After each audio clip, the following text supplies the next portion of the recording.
Otto, it seems that you've taken one step forward, but you haven't quite reached the destination where these changes that the minister has now signed off on are concerned. So it's easier for foreigners to come to the country. Perhaps let's just talk about that aspect before we get to the limitations for South African minors in particular. So we're obviously very grateful that after almost 5 years of constant lobbying and engagement with various stakeholders, we have reached a point where foreign tourists that wish to travel to South Africa as families will be able to do so in a manner that is becoming an appropriate and consistent with regards to best global practice. And so we're very encouraged and very glad to hear that the announcement was made today. But obviously very disappointed that it hasn't been consistently applied.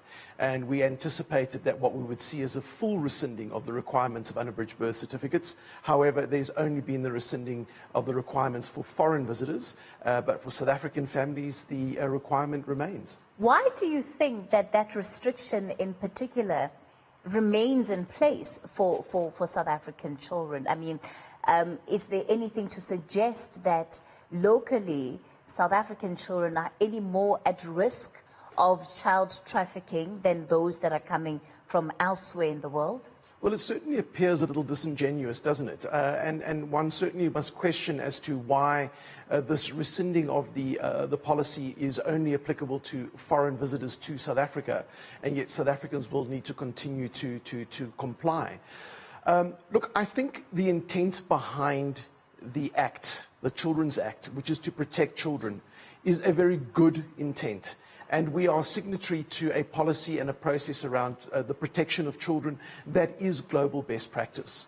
But where we seem to have, unfortunately, missed an opportunity is the way that the Department of Home Affairs has chosen to implement a number of policies in terms of how they wish to manage the potential of child trafficking. And we just don't see why, instead of engaging stakeholders, giving due consideration to the impact it may have on various business sectors, in this case inbound and outbound tourism, and to try to find a meaningful balance between understanding where the risks and the concerns are, how do we best protect children, but at the same time don't undermine the tourism and travel opportunities, the economic benefits and the job creation opportunities that these sectors provide. If we look at best global practice, nobody else in the world is choosing to require children to travel with unabridged birth certificates. This is unique, and surely we should be applying best global practice. We've chosen best global practice in terms of child protection, and yet the way that we've chosen to manage it is not. Government is saying that the reasons why the restrictions would still apply is in line with the Children's Act, and therefore they simply cannot be able to lift it. I wonder then, from your experience with the various travel agencies that you would then work with, was there issue before this was signed into law? Was there issues about contradictions between how South Africa was acting on policy and the Children's Act and how it existed before? Look, I think there's a few things to look at here. Sure. The Children's Act is a very broad scope.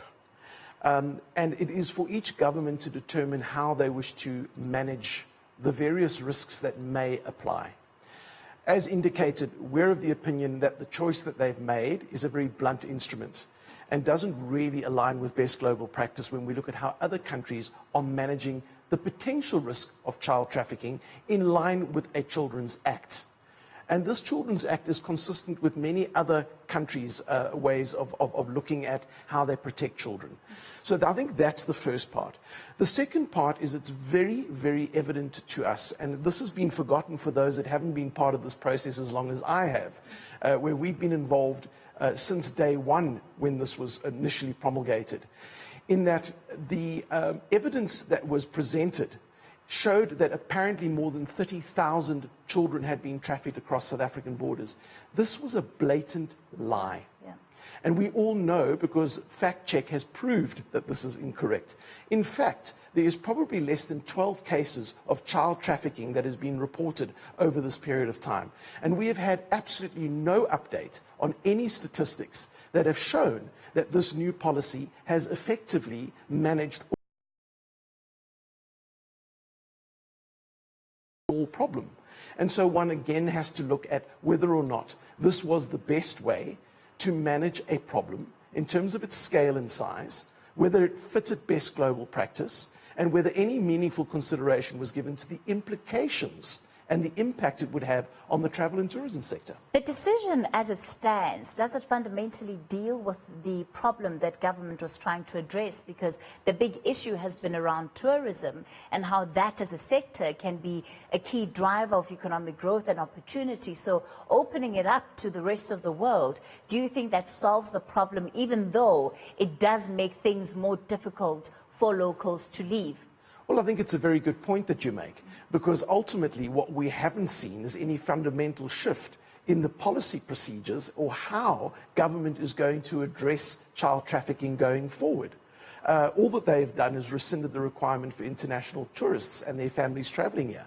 So I think it's a very good question, and maybe, that is a question that should be posed to the relevant powers. My role is to represent the travel industry. I am not a legal expert. I'm not a child law expert. But what I am an expert on is the impact that this is having on the travel industry. Let's talk then about that impact from a local perspective, because you effectively are saying that the administrative burden and nightmare that it is for parents, for guardians, and given the type of family structures that we have in modern day society, it simply in some cases becomes impossible to get the signatures of both guardians or both parents when it comes to traveling. So what have you found to be the impact of that on the industry? Well, I think you've hit the nail on the head there. I think this is exactly the issue. It's one thing to implement certain policies, and one could argue that they may not be the most appropriate way to deal with an issue. However, if at the very least your structures and systems can provide for and cater to the specific policies that you've implemented, then at the very least you know that your citizens, whilst it may be burdensome, are in a position to get the necessary documents that they need. This is already where the first hurdle we're tripping over.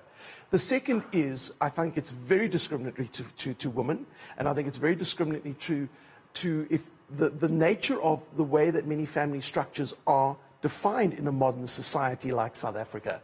And I think it's really unfortunate that they have required, for example, that both parents have to be present when applying for a child passport. Well, what if we don't know who the other parent is? Well, not to worry, we have another whole set of things that you need to then complete to prove that you don't have that. And so the washing list just keeps growing, and it becomes increasingly difficult for people to travel freely with their family. And what then starts to happen is people say, well, I guess we're just going to have to come up with another plan because this is just too hard. And of course, in a country where many households, at least as Stats SA has told us, are run by women, it complicates the situation even further. What do you do then now going forward? What are the options available to you? Well, look, we will continue to engage with all the stakeholders as we have. And we will continue to encourage a consultative process, one that considers all of the stakeholders and all of the risks and all of the concerns are heard and addressed. But I think this is part of the frustration, is that consultation has been lacking.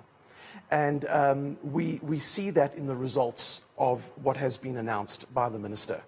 We will continue to do our very best to lobby with the various stakeholders, to put forward our case, and to present a very clear argument that will allow them to hopefully go back to the drawing board and find the right kind of solution that meets the expectations that government has placed around the enactment of the Children's Act, but at the same time not stifle the real growth opportunities that the travel industry can provide in a very, very subdued economy where job creation is a necessity.